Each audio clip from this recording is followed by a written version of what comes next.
Welcome to Casa Italiana Zerilli-Marimò, the Department of Italian Studies here at NYU. My name is Giulia Riccò. I'm the chair of the Department of Italian, and I'm really delighted to be introducing this joint event. This is part of a series which our colleague Isabella Livorni has been running since, I think, last year. Well, actually, 2 years already. Race Migration Italy is a wonderful platform for interdisciplinary conversations, and we have had plenty of great events over the past 2 years, and we have more coming up in 25-26. So I'm really grateful to Isabella for organizing this great series. And I'm also, very happy to introduce events which really bring together Casa Italiana, our sort of, location and host, and the department, and also trying to bridge across different disciplines, interests, and it's also a wonderful way to have colleagues from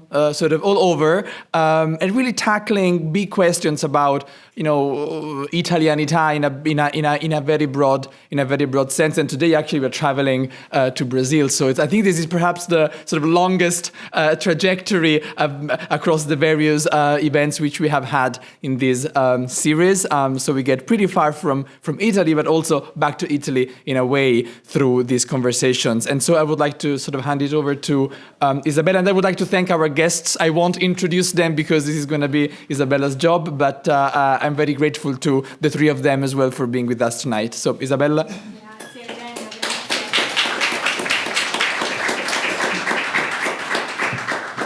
Hi, everybody. Thank you so much for coming. I'm Isabella Livorni. I'm an assistant professor in the department, and I'm really excited for our kickoff event for the series this year. I'm just going to read a brief description of the series, and then I'm going to introduce our star, Giulia Riccò. So this series, Race Migration Italy, it's a series of events sponsored by the Casa Italiana Zerilli-Marimò in collaboration with our department, NYU's Department of Italian Studies. It aims to promote conversations on the intersections of race and migration in Italy and in Italian diasporic communities. It's conceived in connection with courses taught in the Department of Italian Studies, and it brings together artists and scholars in order to address questions about race and racialization across Italian history and Italy's multifaceted geographies. So, let me introduce Giulia Riccò, who we are so excited to have with us tonight. So Giulia Riccò is an assistant professor of Romance languages and literatures at the University of Michigan, Ann Arbor. Her research and teaching focus on modern Italian Brazilian literature and culture is on modern Italian and Brazilian literature and culture with particular attention to nationalism and migration. She is the author of The Italian Colony of São Paulo, Race, Class, and Cultural Capital in Brazil, Fordham UP 2025, which is part of the Critical Studies in Italian Migration series and winner of the 2024 MLA Aldo and Jean Scaglione Award for Manuscript in Italian Literary Studies. Her work has appeared in Cultural Dynamics, Forum Italicum, Radical History Review, Literature and Immigration in Brazil, Italian Culture, Altre Italie, and Public Books. She currently co-edits the HNet platform Trans-Italian Studies and co-chairs the AAIS Critical Race, Migrations, and Diasporas Caucus. Let's welcome Giulia.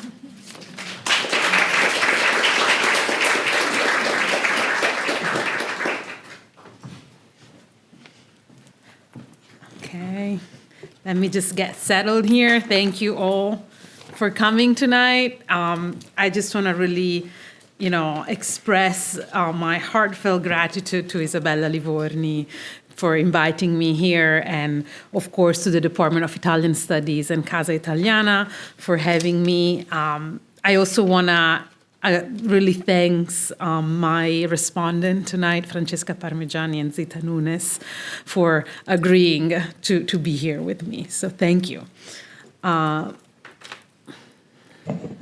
me just get...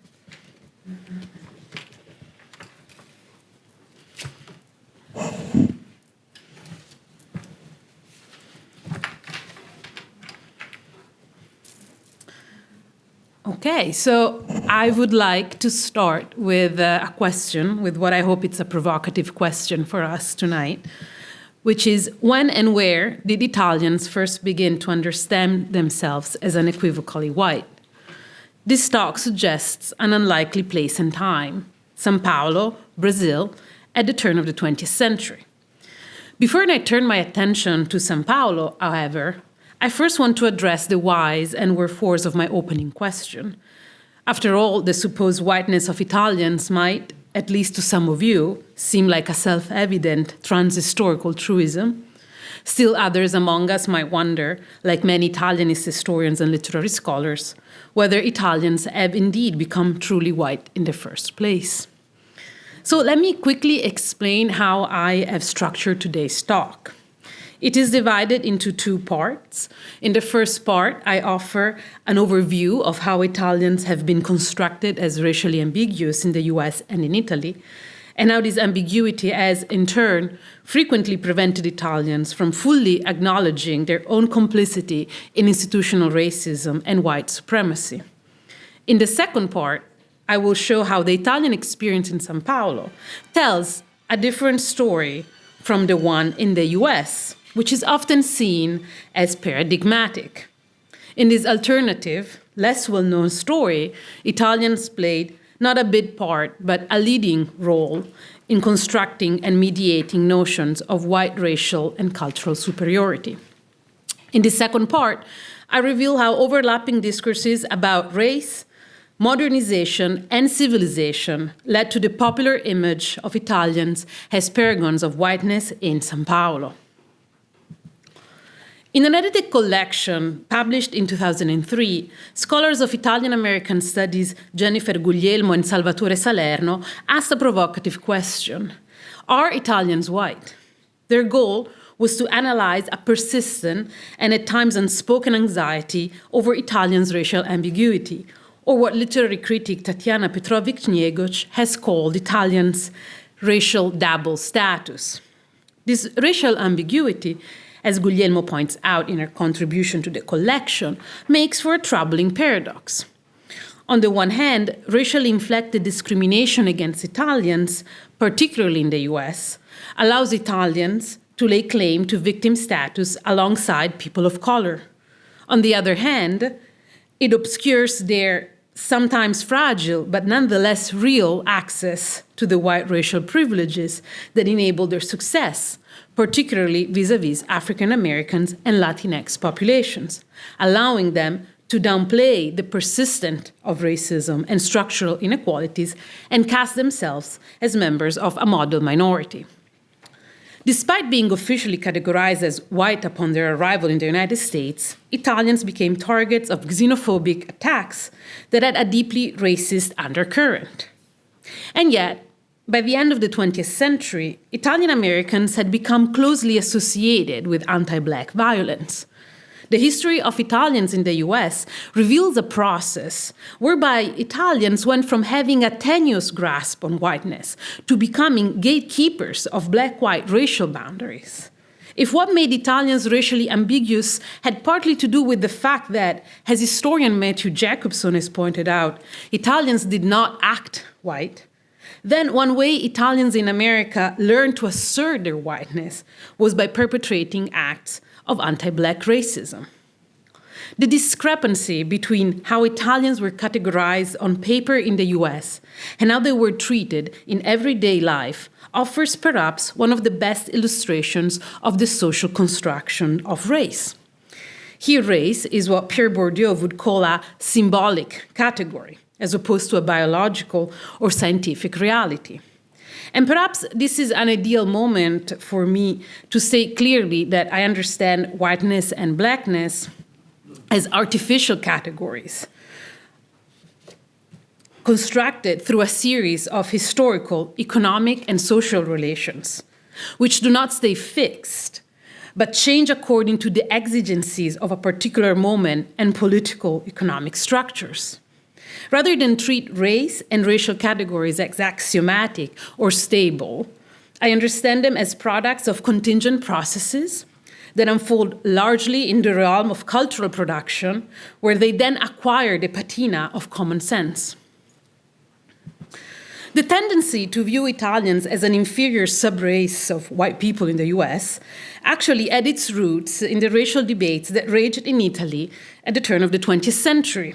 as millions of Italians, largely from central and southern Italy, fled their homeland not only for the US, but also for Canada, Argentina, and of course, Brazil. Homegrown pseudoscientists like Cesare Lombroso and Alfredo Niceforo attributed the racial inferiority of Italians, which is how they had been classified largely by racial theories at the time. So they attributed that racial inferiority to southern Italians. After all, they argued, it was those in the south who had most likely come into contact with African populations. Some scholars have described what has taken place in Italy with regards to its so-called southern question as an internal Orientalism. Northern Italian elites stigmatized southern Italians as primitive and degenerate in order to project an image of themselves as authentic, civilized, and by extension, thoroughly white Europeans. That is, already at the very inception of the modern Italian nation-state, Italian elites sought desperately to invoke notions of whiteness and racial purity that hinge on the disarticulation of Italianness from blackness, albeit a blackness embodied not by immigrants, but by native-born Italian citizens. To make matters more complicated, Italian elites' efforts to exorcise their fears of racial contamination and inferiority by joining the rush for colonies and establishing imperial dominion over Africa suffered a crushing blow in the late 19th century. Eager to expand their colonial possessions and further demonstrate their claims to white racial superiority, Italian elites launched a foolhardy and disorganized campaign to annex Ethiopia. The troops of Emperor Menelik II defeated the Italian army in Adwa in 1896, making Italy the only Western power to lose a war in Africa, further reinforcing the racial ambiguity of Italians. This mixture of scientific racism and imperial failure helped to create the mythology of Italians' double racial status. If in the case of Italian Americans in the US, their perceived racial ambiguity often leads many of them to embrace a model minority myth, in the case of Italians in Italy, it often leads many to embrace the myth of Italian colorblindness. While race as an official category or notion of personhood does not exist in Italy, ideas of white racial nationalism have profoundly shaped Italian political history and widespread cultural assumptions about who or what qualifies as authentically Italian. Along with numerous scholars of race who work on Italy, I'm interested in how Italians' own sense of racial injury and inferiority have allowed the long-standing conflation of Italianness with whiteness and the subsequent racism that springs from it to remain occluded.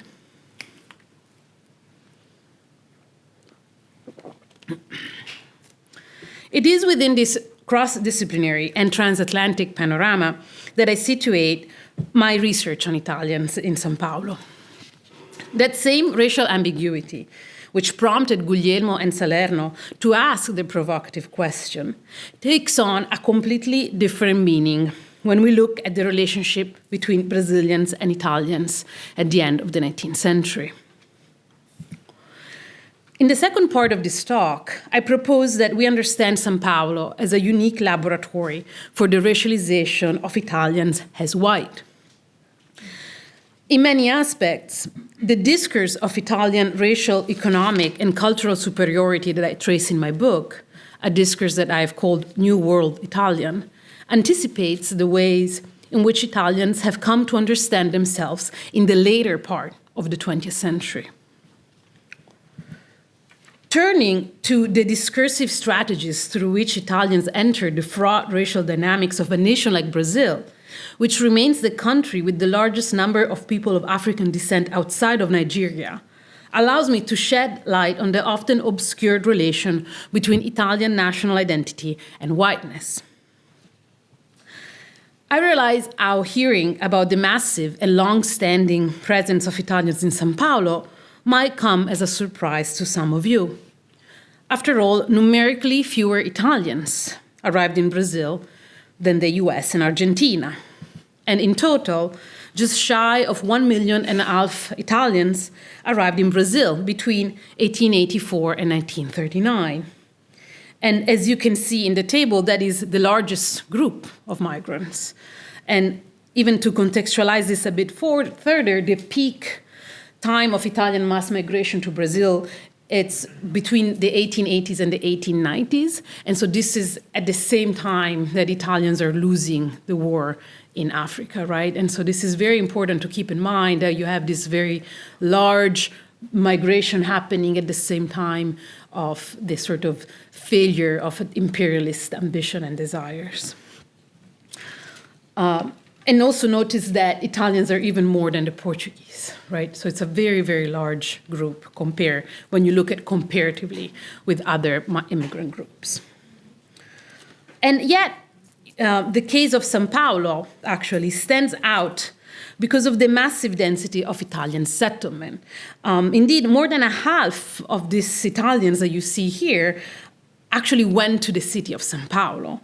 And so if we look at the numbers in São Paulo, Italians constituted the most populous groups, okay? 31% of the total arrivals in the city. So this means that, if you're walking in the street of São Paulo at the turn of the 20th century, you're probably most likely going to hear more Italians than Portuguese spoken, or at least dialects coming from Italy.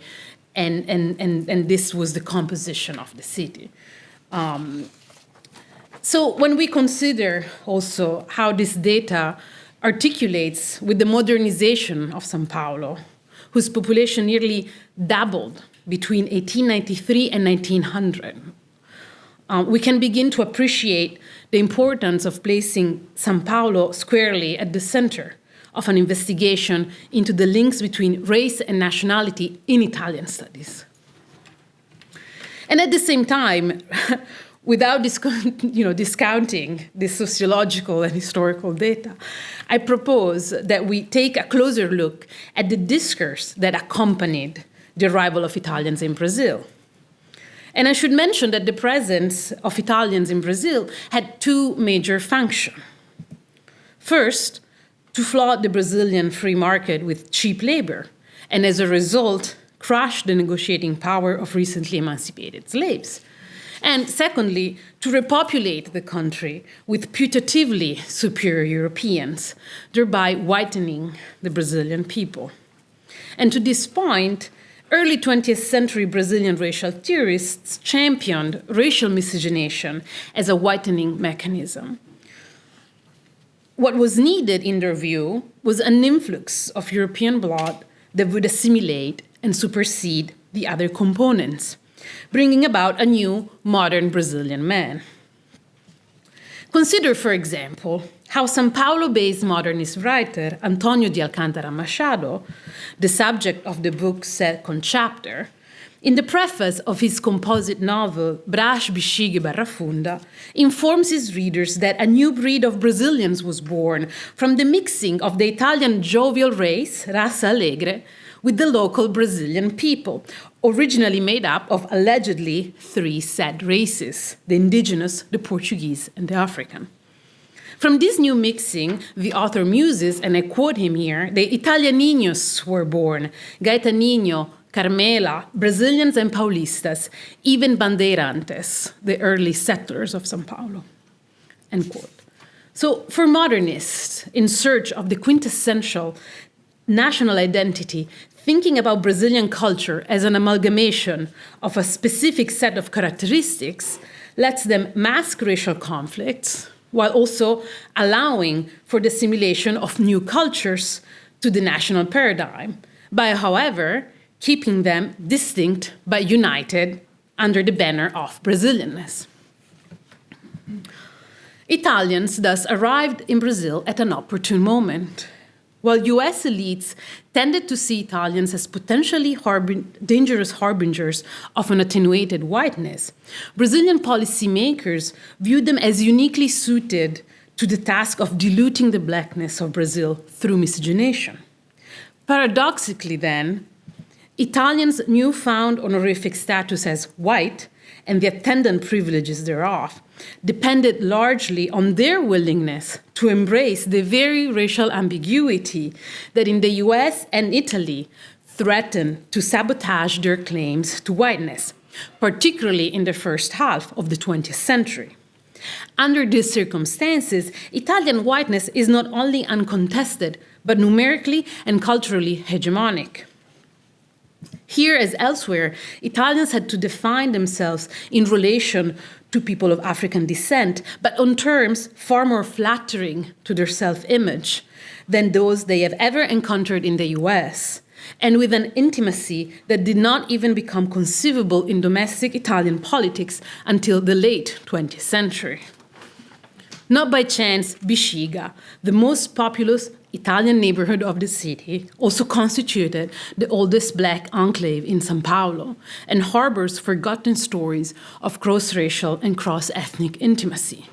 One such a story is the one of José Correa Leite, a pioneering thinker of the Black Brazilian movement, whose writing I analyze in chapter 3.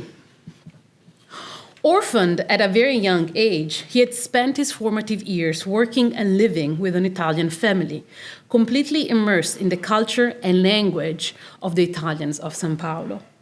When one reads his autobiography, it becomes clear that it is because of his closeness to Italians that Leite, a mulatto, chose to self-identify later in life with the Brazilian term negro.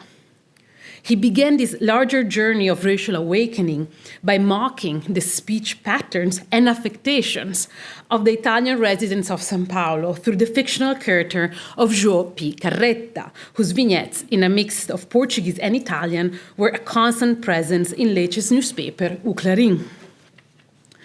Leite's writings reveal that in addition to specific ideas about miscegenation accompanying the assimilation of Italians in São Paulo, there existed a parallel discourse practice, that of conflating the presence of Italians with the city's astonishing fast-paced modernization, a narrative that Leite simultaneously talks back to and invokes for the Afro-Paulistanos. And here, Leite is directly challenging a body of knowledge that comprised statistics, anecdotes, and bulletins to promote Italians not only as vectors of whiteness, but also as agents of modernization.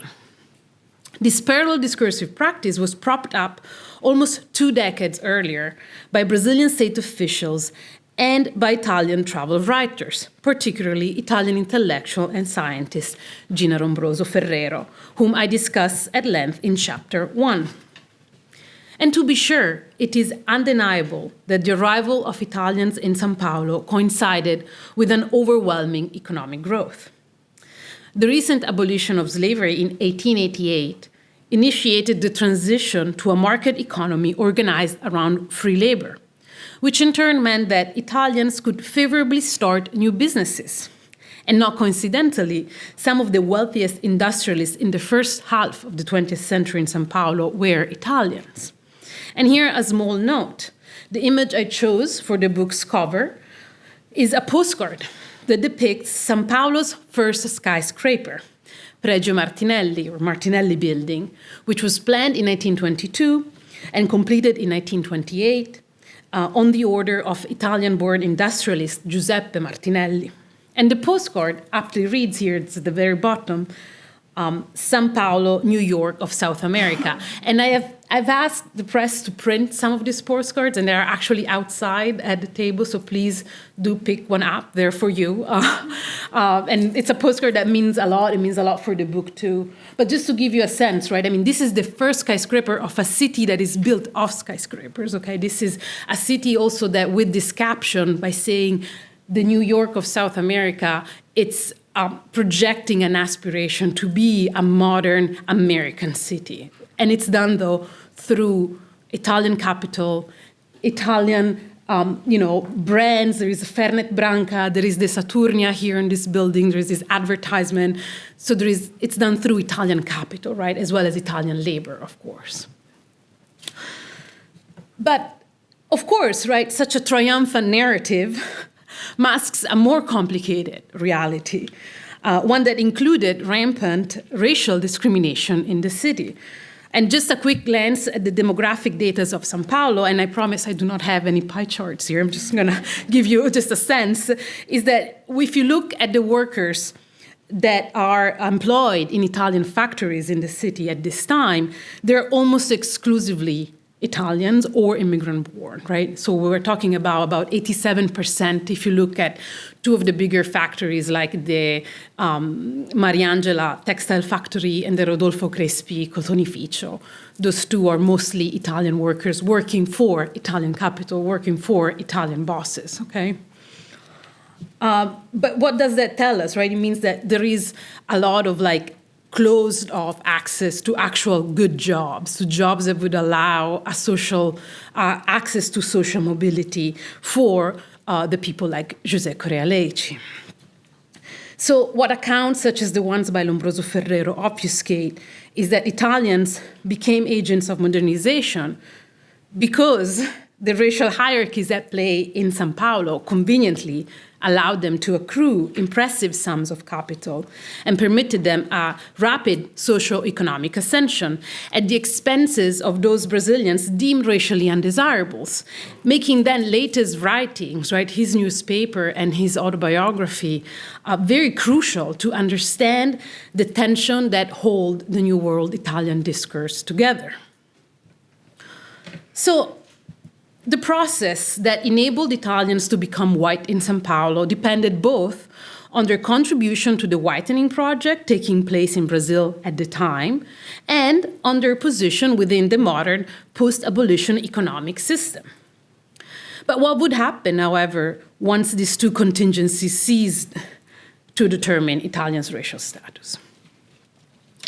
So if we take the Brazilian racial theorists at their word, the Italian component of the new modern Brazil would seamlessly blend in with the other groups, resulting in what historian Jeffrey Lesser has called the invisible hyphenated identities of Brazil. Lesser rightly points out that despite the fact that immigrant communities in Brazil did not adopt a hyphenated identity, like Japanese Brazilian or Italo-Brazilian, it does not mean that they existed as equal in the Brazilian imaginary. Quite the contrary. So what I suggest is that the twofold discourse on race and modernization, which brought about the construction of Italian whiteness in São Paulo, also took advantage of the civilizationist discourse associated with Italy. So if the Italian position within the Mediterranean meant a more ambiguous racial status as well as a less developed industrial economy, it nonetheless allowed Italy to champion a celebratory narrative about its cultural heritage. This is civiltà italiana, after all.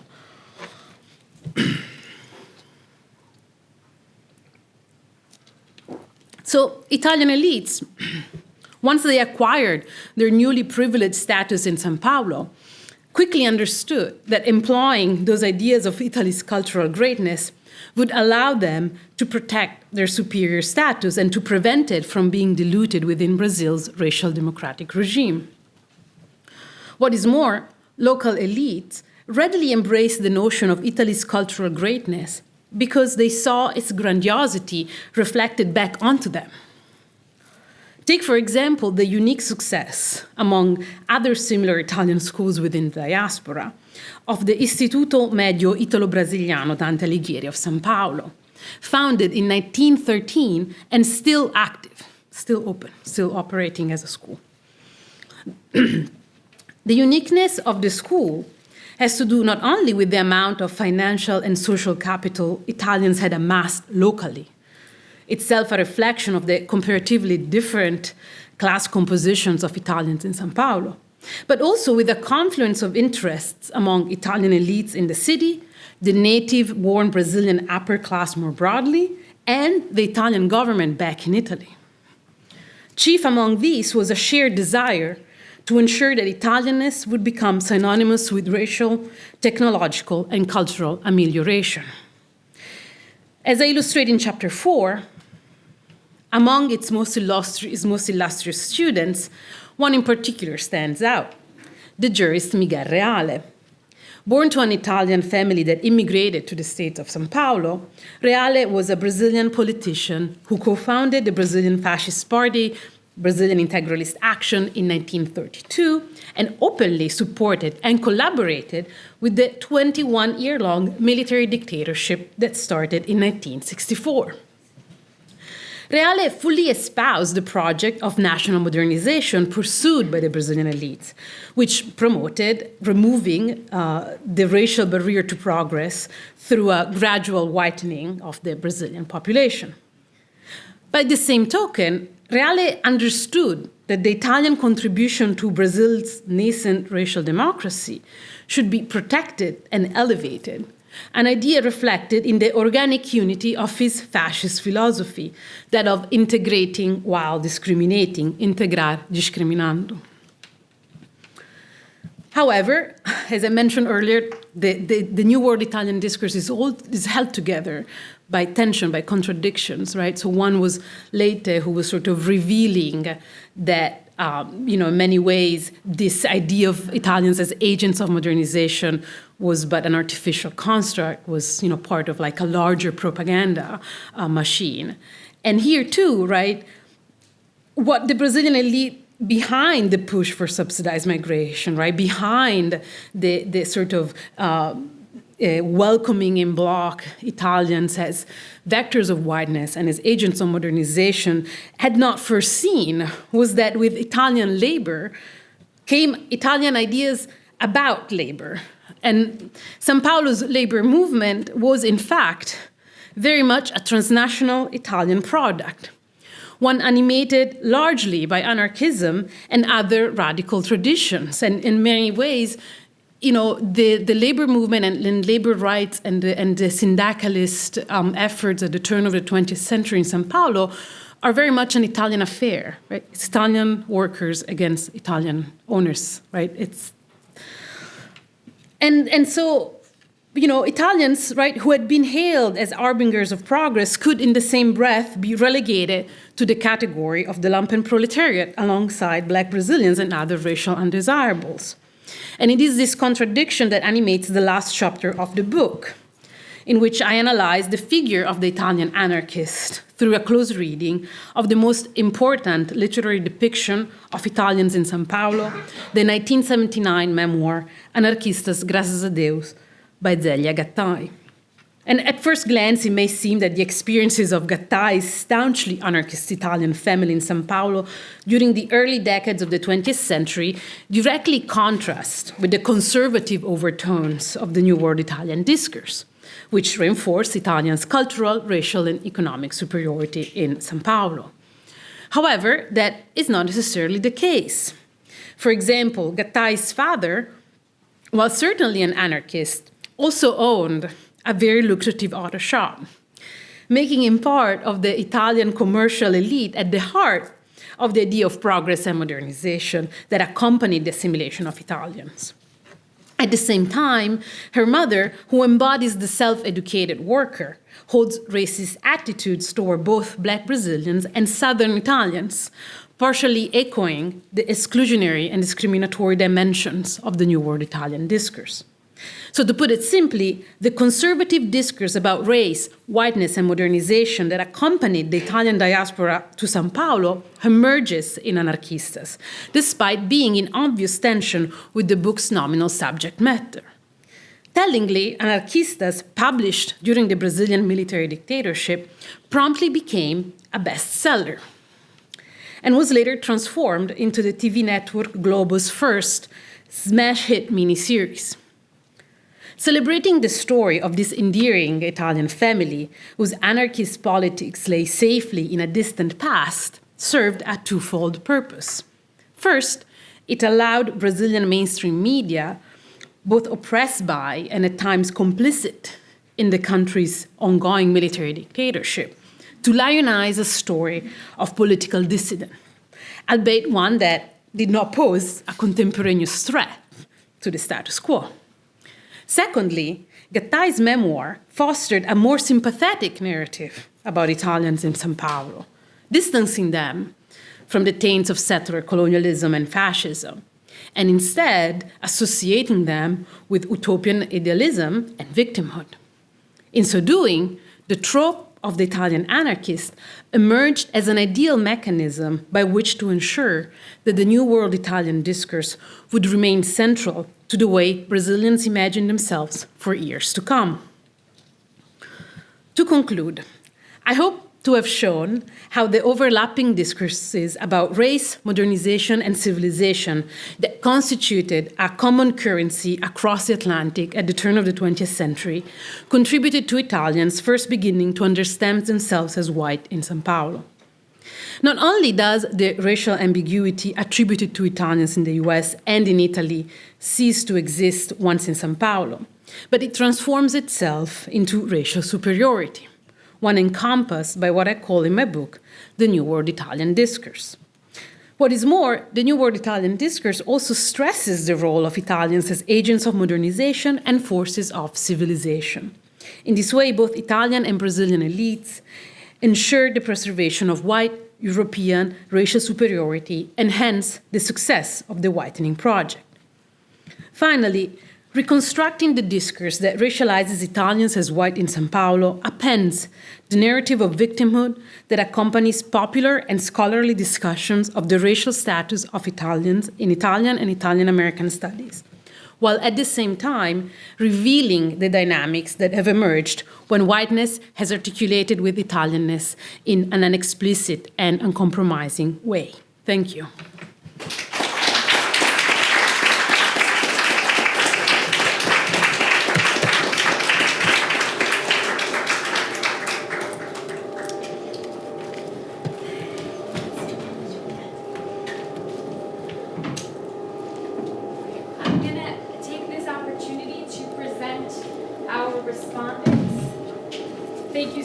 Giulia, thank you. So much to discuss. So our two respondents, whom I will soon welcome up here to the stage, are Francesca Parmeggiani, who is professor of Italian and comparative literature at Fordham University. She teaches 20th and 21st century Italian literature and cinema. Her research focuses on contemporary Italian literature and culture with special interests in the interplay of politics and religion in literature and film, women's writing, and feminist theory. She is the author of a study of the fictional adaptations of scripture by Italian writers in the 1960s and 1970s, and the co-editor of 3 volumes on the representation of violence in Italian culture, on poetry and prayer in the Italian literary tradition from the Middle Ages to the present, and on Krzysztof Kieslowski's TV cycle, The Decalogue. Her articles have appeared in Annali d'Italianistica, Autografo, Cahiers d'études italiennes, Forum Italicum, Italica, Italianistica, Romance Languages and Images, among other venues. She has been collaborating with Patrizia Guarnieri of the University of Florence on the digital humanities project Intellectuals Displaced from Fascist Italy as a translator and editor of translations. Zita Cristina Nunes, our other respondent, is Associate Professor of English at the University of Pennsylvania with affiliate appointments in the Africana, Comparative Literature, Gender, Sexuality, and Women's Studies in Latin American/Latinx Studies departments and the Price Lab for Digital Humanities. She teaches and publishes in the areas of multilingual Black studies, archive and library studies, the long Harlem Renaissance, global modernisms and surrealisms in art and literature. She is the author of Cannibal Democracy, which was recently released in a Brazilian edition, a bilingual edition of the Correio de África, a Pan-African newspaper published in Lisbon in the early 1920s, and the forthcoming The Multiple Lives of James Bertram Clark, A Racial Chameleon Revises the World. Welcome to our respondents.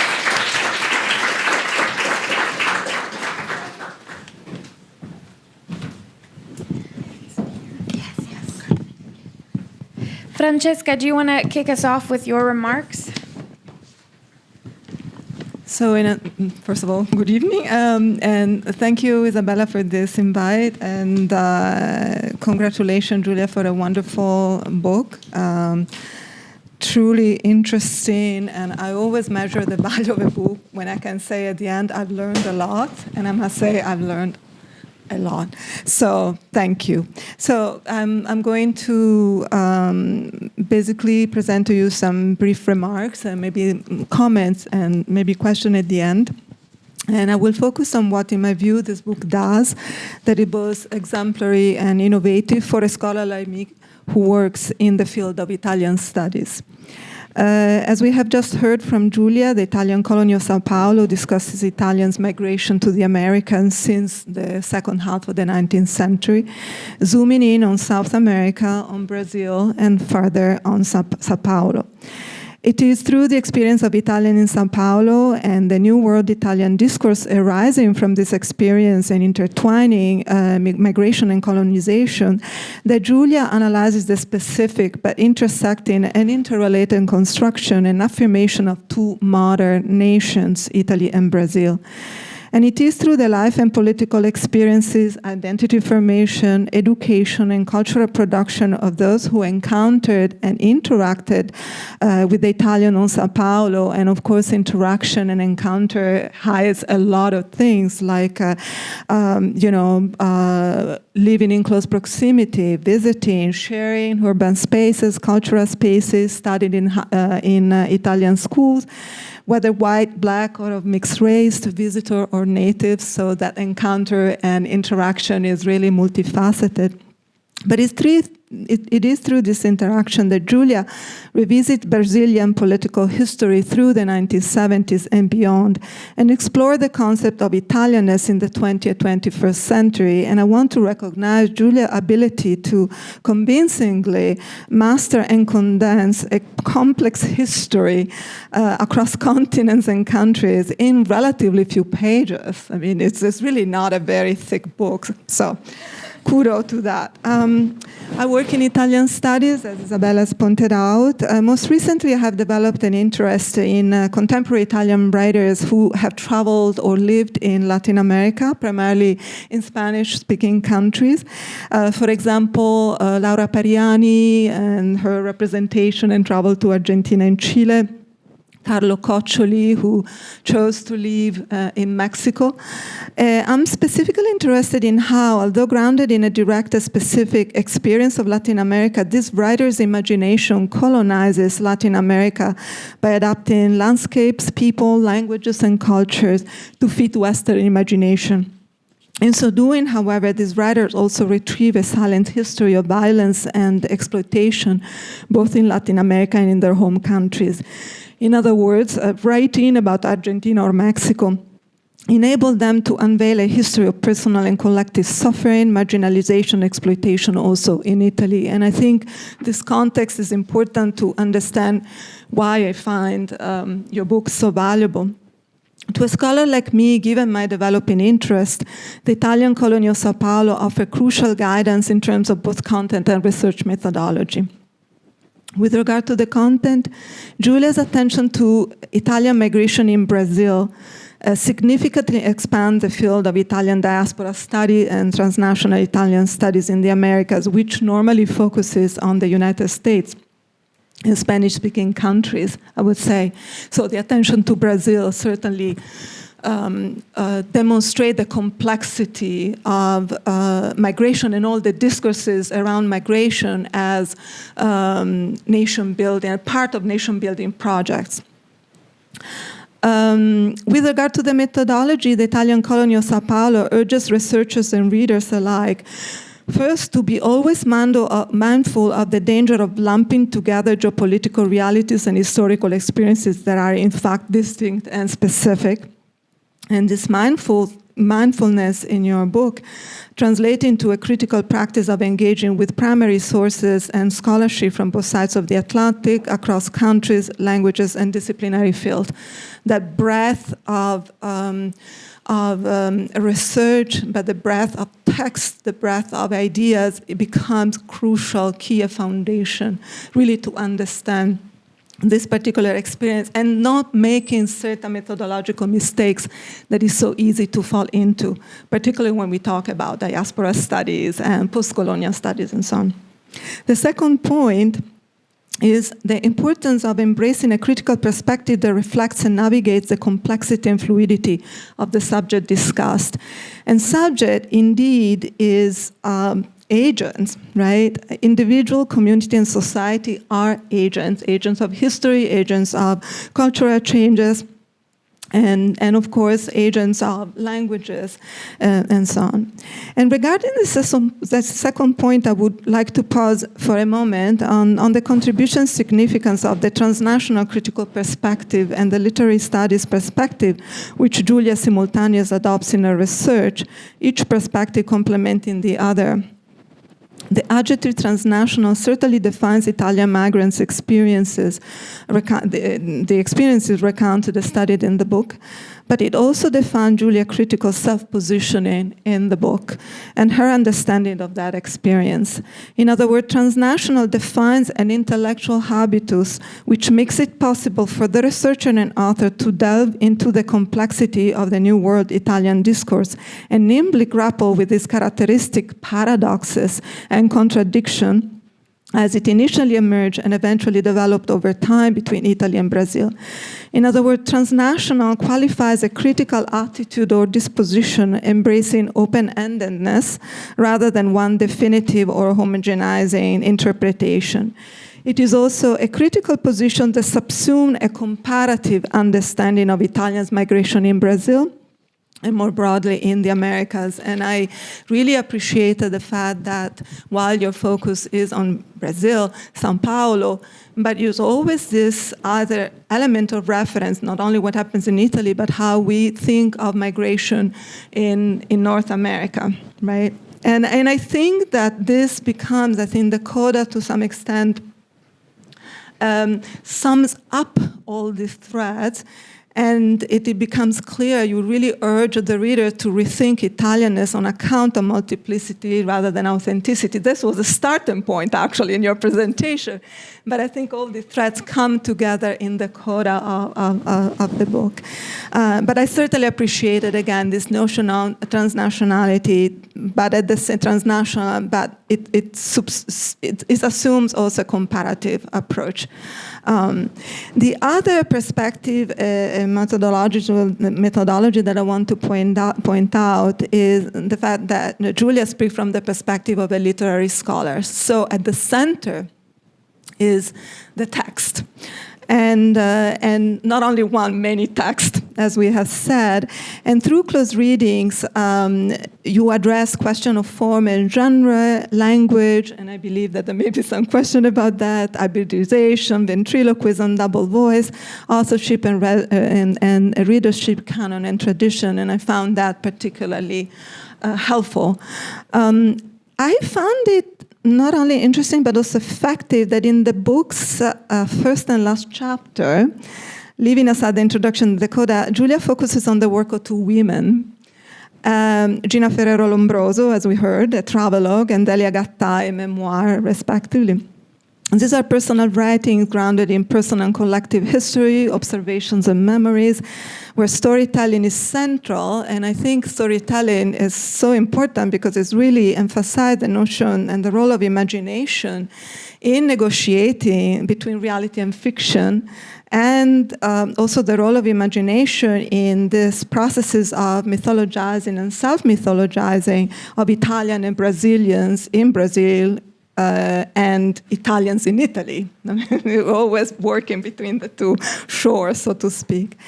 The authorial female subject is both implicated and empowered as a political subject, shaping an understanding of what historically meant to be Italian, Italian, Brazilian, Brazilian. And I like the fact that you keep always the three elements present, simultaneously present in the text.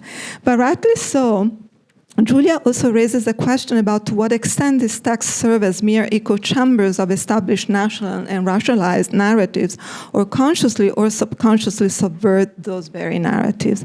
And I certainly appreciate your ability to strategically incorporate the critical lens of gender in your analysis and discussion of race, class, and culture. It is not an overpowering presence, right, but contributes to the dialogue on individual and collective identity politics in national and transnational processes of modernization. So I found that way very clever, very sophisticated, but opening up, again, attracted really readers who may have also different, coming from different critical background. So these are a few comments, and I think that I want to switch maybe to a question for you, because when I think of, I was really struck by the final chapter where you speak about Gattai's memoir. And it was very interesting what you said about even if the grandfather was not an anarchist, however, he was a hero because of his religious spirituality. And I was thinking, what is the role that religion and spirituality plays in the new Italian, in the new world Italian discourse?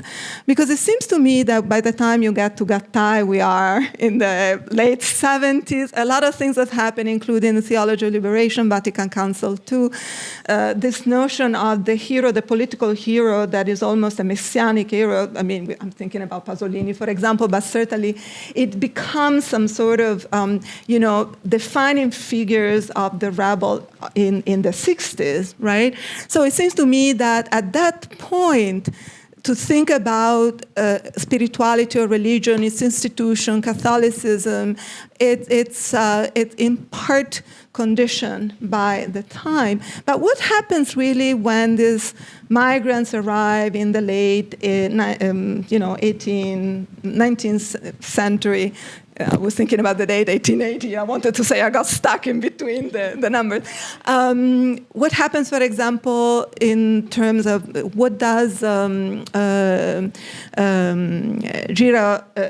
Ferrero-Lombroso observes? Because you do mention that it's a community that is very attached to certain tradition, religious tradition, but the question of the role of the institution, religious institution, or the encounter of Western spirituality with indigenous, for example, spirituality, or spirituality that instead comes from a different continent. What is the present there? Does it have a role, actually, in the construction, racial construction of Italians, in the nation-building process in Brazil? Is it something that you decide, that you observe, but you decide to leave out? And if so, why? Before you answer, we're gonna go to Zita next. Okay. Oh, okay. Thank you. May I take your? You want to try? Switch? Yes. So I'll take this one instead of turning it. So thank you very much. I'm very honored to be part of this conversation. Thank you for the invitation and for being here today. As you have heard from Giulia and Francesca, this is a very important work that makes contributions to a number of different fields. I just want to say quickly, among the many wonderful things I could say in praise of this work, is that its arc is extraordinary. Usually in like Brazilian studies, one finds the treatment of the period from the late 19th century to early or mid 20th century, and then from the mid 20th century to the present. But I think the arc that you trace in this book makes for the revelation of continuities but also debates that get reframed and worked out in different ways over that long historical arc. And I hope that you'll talk a little bit about why you decided to do that. I just want to make I have one question that I want to ask, and I'll just frame it very quickly, which is that the language question is a very important one that you trace over the course of the book. And, I appreciated in reading the book how you showed how the sort of looking at São Paulo illuminated sort of that perplexing duality, if not radical instability, of the referent Italian. And how, that instability of the referent as it travels. So Italian could be black or white, foreign or national or citizen, fascist or anarchist. I mean, it could, just as it travels can be so many things at the same time or separately. And if I understood correctly, for you, Italians not only became white upon arrival in São Paulo, they also became Italian upon arrival in São Paulo. And as part of this process, they also became speakers of Italian, insofar as the New World Italian discourse elided sort of the language question, the North-South question that was so like alive and pertinent in Italy, also as a racialized question. And so I wanted to ask you, let's see,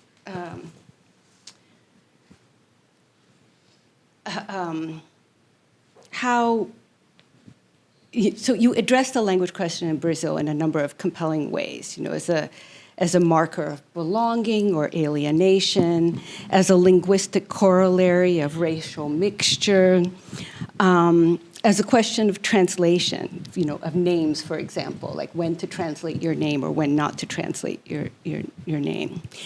And I was very taken at a moment in the book when you said that you were going to translate un negro, in Portuguese, as black, and you said it was for lack of a better word. And for those of us who do translation, you know that it's like the question of how to translate blackness across space, time, languages is a very fraught process, and you have to engage with this. And I was wondering if that also holds for Italy and Italian in this book. If this book were to the book is published in English, you write the book in English, and I just wonder, like, if there is, if that act of writing in English permits an engagement with the material that would be different if you were to translate this book into Italian. This referent, this term that does a lot of work in the book, Italian, how would that translate into Italian?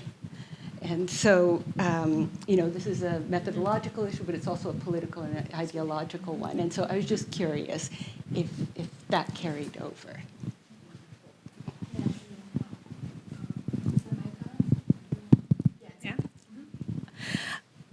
Thank you both for the kind words about my book. I think I'm gonna answer Francesca's first, and I think it's actually the two questions actually are quite, they exist, I think, in the same ecosystem, because in many ways, I think translation is actually quite important in the book, in the sense that if we're looking at this aspect of religion and how it translates as Catholicism comes from the Italian shores, especially from Veneto, because something I should mention is that the migration that we're seeing in São Paulo and in Brazil is mostly from northern Italy. So that too actually helps us append some of the narrative that we've been telling ourselves about Southern Italians and their role in this diaspora. But I think that once they arrive to Brazil, religion is all they have. Catholicism is what they have as communities to, rally around, together, right? Because you're gonna see entire towns that are completely disappearing, that are just gonna be recreated in specific neighborhoods of the city. And what's gonna bring them together if not their belief in a common smaller patron, saint patron, and where else can they get the funds to, how can they convince community members to support smaller mutual aid association, if not through religion and their sayings. And so I think that it definitely plays a role in the New World Italian discourse, like Catholicism and religion, in a way that it becomes clear, I think you're right, in the last chapter, where Zelia Gattai is talking about her own family. And one side of her family, her father's side, was an anarchist family who migrated from Italy, from Tuscany, to one of the few socialist commune ever existed really in the Americas. It's called Colonia Sicilia. And her father was one of the founders. Her grandfather was one of the founders. Her other grandfather was an immigrant from Veneto who was extremely Catholic and who ended up working in the fields, in the coffee fields of São Paulo. And there is this great scene in the memoir where Gattai is, retelling a story that she heard her grandfather say of how her grandfather stood up against the lynching of a black man in the fields. And he was the only one who stood up to that. Because ultimately, and he said something to the effect of, where are the Christian values that we came with, right? And in many ways, it felt to me that Gattai was embedding, right, her own Catholic from Veneto grandfather into the tradition of her other grandfather, right? In a way saying, yes, my side of the family, they were anarchists, but also, look, I can, the other side, my other nonno, was equally an idealist, was equally someone who was ready to fight because of specific religious beliefs. And so I think that in many ways, Catholicism plays a very important role in São Paulo and in the diaspora of the city, and I think that in many ways also the Paulistanos, right, and the Brazilian modernists who are writing about the Italians, they kind of know that, they accepted that, and almost made some of the feste their own. And so you have this very important fair, which is the Madonna de Achiropita in São Paulo, which from a small Bexiga-based festival became a festival of a city of 20 million people. So I think it's more about, yes, they brought it with them when they first arrived, but also how it grows alongside the discourse and in many ways follows that arc that Zita mentioned. So you're right, it's like, how does it transform and how can that becomes a force of assimilation as well? And to that effect, I kind of want to move to Zita's comment on the long temporal arc, because I was really interested in understanding why was it so persistent.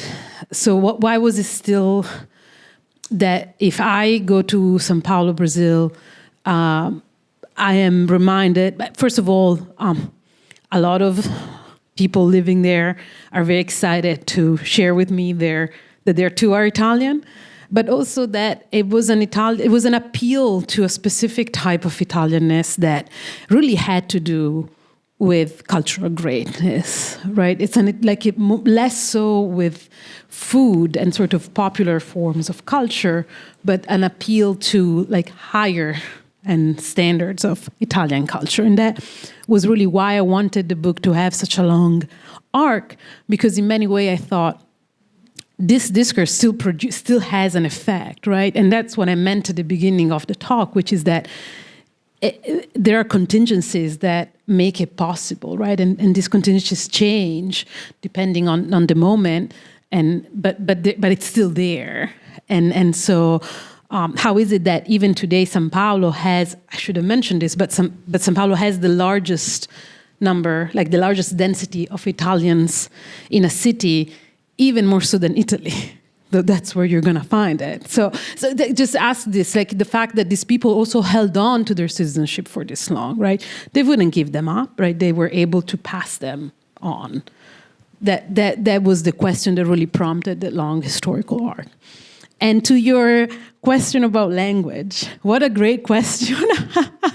A great question. I mean, I love that you saw that, because I was really undecided, that moment of me thinking out loud in the book that I kept black, for lack of a better term, because negro in Brazil and in Brazilian Portuguese is a lot, like it's a very important political term, right? And José Correa Leite choosing to self-identify as negro, as someone who could pass in Brazil, was very important. It really meant a lot for Black Brazilians. It meant a lot that, the editor of the Black press of São Paulo was choosing to do that. And in many ways, I was really undecided. In that same page, there is a footnote, because I was very torn whether to keep the term negro in this book, because of the connotation that it has in Italy and in Italian. And so I do say, I don't know if you notice, even in the talks, that the Brazilian term, because in Brazil, right, it has a very specific history and it has a very specific political meaning. And in Italian, instead, it's a racist slur. And how do you do that? How do you translate that? For example, in the translation of Zeliagatais Anarquistas Graças a Deus, in the Italian translation, the name of the domestic worker is kept negra. And that, to me, for example, I found that was out of touch. Like the translator should have done a better job in translating the name in Italian, nera, which that would be the equivalent. So if I were to write this book in Italian and translate it, I would probably explain the meaning of negro in Brazilian history and why that is so important. But probably for the rest of the book, I would use nero or Afro-Brasiliano. But at the same time, I think that a lot of us here who do this kind of work in English appreciate your question, because many Black activists in Italy find that there isn't enough language to talk about race in Italy, especially Blackness. And here I'm thinking about someone like the geographer Camilla Awthorne, who has this really great interview in her book with an activist in Italy that says, I had to read, thinkers and intellectuals coming from the US to then, think about my own, like a way to think about my own positionality in Italy as a Black Italian.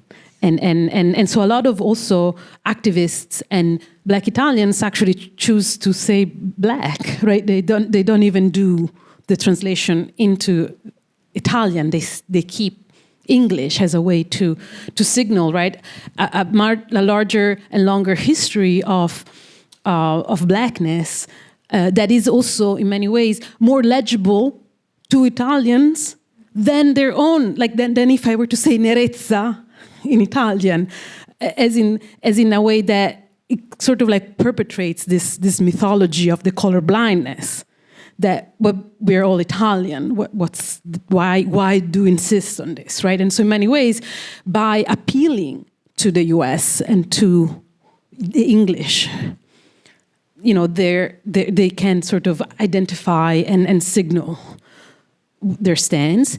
But at the same time, something I also try to explain with the book is that actually Brazil might be a much better referent, to use your own word, to think about race in Italy, precisely because of racial miscegenation, but also precisely because of the role that whiteness plays in Brazilian politics and this constant ambition toward branqueamento, toward whitening. And so in many ways, I find that perhaps looking at how Blackness and whiteness operate in a space like Brazil, where the lines are much blurrier than in the US, might actually be very helpful in thinking about a way that can help us move forward racial debates in Italian studies and in Italy, actually, proper. I hope I answered that question. You did. I know we have to open up. Yeah. One thing that I was curious about in my question, the blackness part, but also the Italianness. Is Italian hard to translate? Since you describe it as an invented term, a very fraught term, I wondered if there was a comparison to make in terms of the difficulty of translation. But we'll open up to questions. Yes, let's open up to questions. Do we have our mic passer? Great, thank you. I'm gonna give you my mic. Just raise your hand if you have a question. If not, I have a question to break the ice. Anybody needs?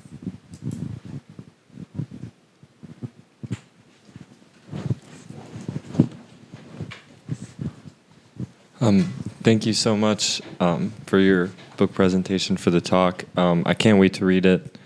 I was curious if it comes up in the book at all or in your research. I was thinking about cinema and a relationship between cinema novo in Brazil and Italian neorealism. If there was a connection you saw or any threads throughout your research of neorealism influencing, but obviously it influences cinema novo, but they change the underlying conditions or power dynamics and criticize neorealism. So I was curious if that came up at all. Thank you for that question. So it doesn't come up in the book, but I do think that oftentimes when we are looking at directors from Cinema Novo who come to study in Italy, like Glauber Rocha, something that happens, especially in the post-World War II moment in Italy, is an erasure of the history of migration, and especially the migration to Brazil, which was an extremely poor migration. There's a lot of shame attached to that. And so somehow you have these Brazilian filmmakers who are coming to study in Genoa and are coming to study in Italy or are political exiles who, with the military dictatorship are coming to Italy. But there isn't and so we're just thinking, oh, they're coming to Italy, but then like you're missing the part about, well, there's a long-standing relationship between Italy and Brazil that has existed for many decades before.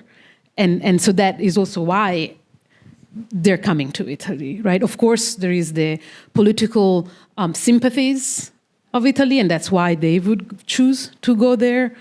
And there are the aesthetics connections, but I also think that there is this part that often gets left out. Thank you for the question.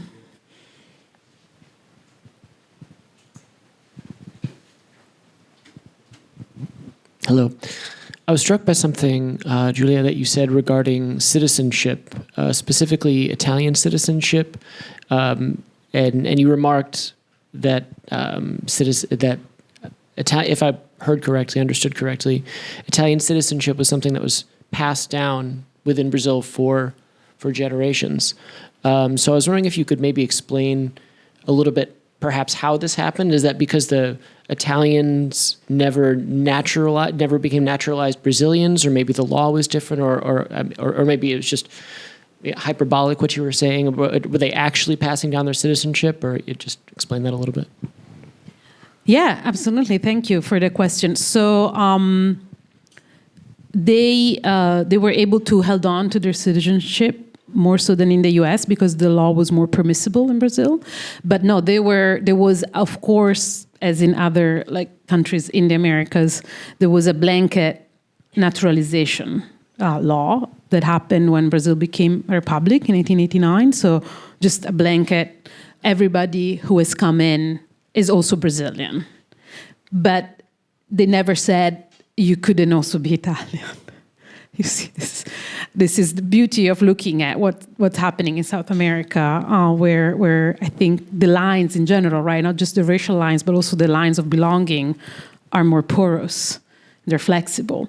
And so yes, there is actually in the book, I talk about this in relation to a short story by one of the Brazilian modernists, where you have Tranquillo Zampinetti, who is a staunchly Italian nationalist, who talks about the invasion of Libya with the barber that reads the Italian newspapers, but whose children, dramatically for him, they do not want to speak Italian. They don't want to have anything to do with Italy. And then the story is basically about the ways in which Zampinetti is able to maintain, in many ways, his own nationalist ties with Italy, but also becoming politically involved in Brazil becomes more lucrative for him. And so basically the story is about his own accumulation of wealth as he, becomes invested in all these different neighborhood associations. He becomes councilman. But at the same time, it's still what the story says, which is an Italian citizen resident in São Paulo.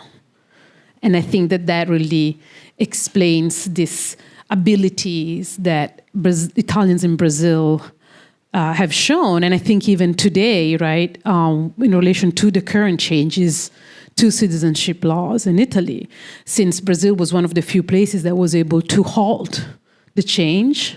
It was the first case that was brought to the courts in Italy was a Brazilian lawyer. And I think that says a lot about this desire and aspiration of always being an Italian citizen's resident in São Paulo. Can I quickly ask a question actually that's related to that? Sorry, Giulia. But it's right, you're talking about the recent changes to the citizenship law from March/May of this year. Could just really briefly, I don't know if all of us are familiar, but now there's been this change of this emergency decree that you can only have access to Italian citizenship if your parent or grandparent was born on Italian soil, and this is a very big deal for the diaspora. It was kind of instituted unilaterally without consulting the Italian diaspora. So I was actually wondering, because I was looking at Istat numbers recently, and the number of citizenship holders of Italian descent but not born in Italy is actually quite small in the U.S. and Canada comparatively. If you look, it's about I think 150,000 of us in the U.S. I count myself among them as someone born in the U.S. holding Italian citizenship. But then we go to Argentina, and it's something like 850,000, and I think Brazil is second, and then Uruguay, if I'm not mistaken. Do you think that this is, beyond the scope of the book, but I think it's an important question for us to consider as Italianists of, does this emergency decree have something to do with which parts of the world hold Italian citizenship? And you mentioned something like this I believe at the end of your chapter 4 with Miguel Reale and the question of how Brazilian Italians complicate jus sanguinis. Absolutely, yes. Yes, the short answer is yes, it does. I even think that actually our foreign minister actually gave an interview saying that it was because Italian citizenship is not for going shopping in Miami, which is what a lot of Brazilians use their passport to go and enter the U.S. because Brazil, otherwise you need to have a visa. And, Americans also need to have a visa to enter Brazil. Brazil is very good in sort of making the same law apply to the U.S., as we probably have noticed in the past, I would say 2 months or so with what is happening in Brazil with Bolsonaro. But yeah, no, absolutely does. I think that, in many ways when there is, I think that the citizenship law as it existed, as it standed since 1992, was a citizenship law that wanted to protect a specific type of Italianità, but at the same time, it didn't take into account what would happen when this Italianness crossed an ocean, arrived in a multiracial democracy, was into contact with a lot of different, ethnic communities, and so in many ways, I kind of make the point to when in the coda I speak about Carlos Marighella and the fact that he was an Italian communist, but who's never remembered as being Italian. So it was mixed race, but it was because it was a black Brazilian, but it was also very important, like even in the way in which his work is received in Italy in the 70s is not remembered as such. So, but thank you for the question. It's an important point. Yeah.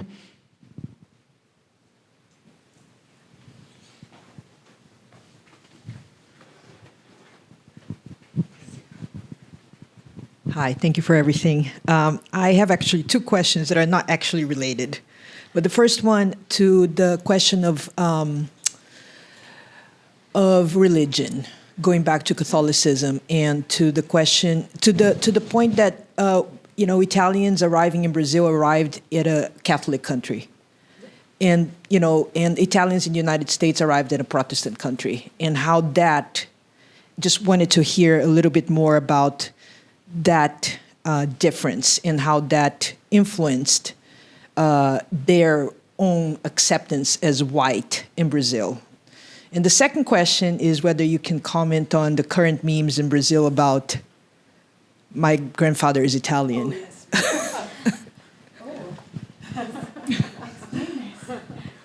Oh, yes. Thank you for both questions.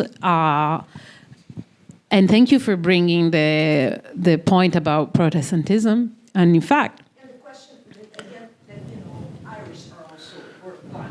yeah, And yeah, Catholic. yeah, exactly, yeah. And I'm thinking, about Brazil and the fact that I took this out from the talk because it was going to get too long. But what was also interesting about looking at Italian migrations in Brazil, and now I think it changes a lot of the narratives that we say about the diaspora. I mean, the first one I mentioned is that a lot of the migrants were coming from northern Italy, but also the fact that a lot, like these Italians, especially in the early part, like in the 1880s, were favored to Germans, were favored to people that were putatively thought of as superior, because one of the reasons was that they were Italians were Catholic and Germans weren't, and they were coming to a place that welcomed them with open arms.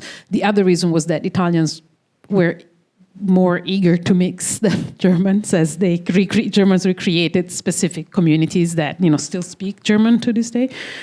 But I think that is definitely an important part of the assimilability of Italians, and also at the same time, though, something that in chapter 2, where I talk about the modernist and I talk about this trope of the cannibal, something that São Paulo was able to also in a way keep separate, like eat, right, make it theirs, but also maintain it as a separate from candomblé, right, as a separate from other hybridized forms of Catholicism that would then exist in Brazil. And so to this point, the memes are, those are the memes that you're referring to are the ones about like poor and like being like the poverty and richness. Is this the memes? Because Brazilians like memes a lot, so I'm afraid I might be. Talking about people who just claim citizenship, or I'm a descendant of Italians, and Yeah. basically I'm saying I'm white.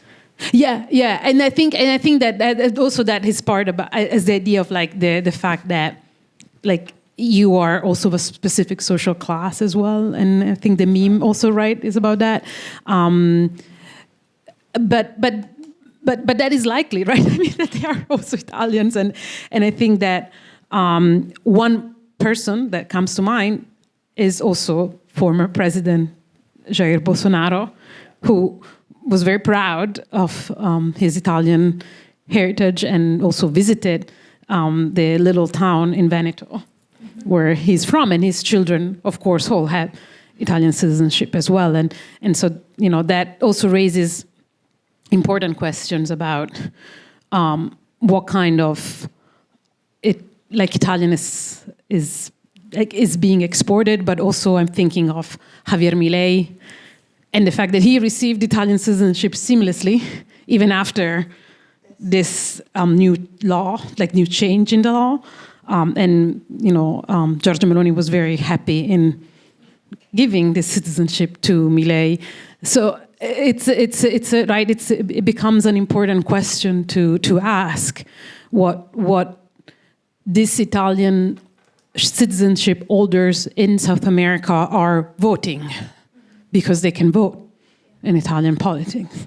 So again, something to consider because also of the numbers that Isabella brought to our attention. So thank you. We're going to have to close here just for the sake of time, but if you have more questions for Giulia or for our respondents, Francesca and Zita, please come up and ask them. Or are you going to go upstairs and sign, Giulia? Okay. Yeah, or I don't yes. know if it's easier, just approach Giulia at some point. Yes, and also write to me. Write to my email, please. grico@umish.edu. Exactly. And so let's thank our speaker. Thank you.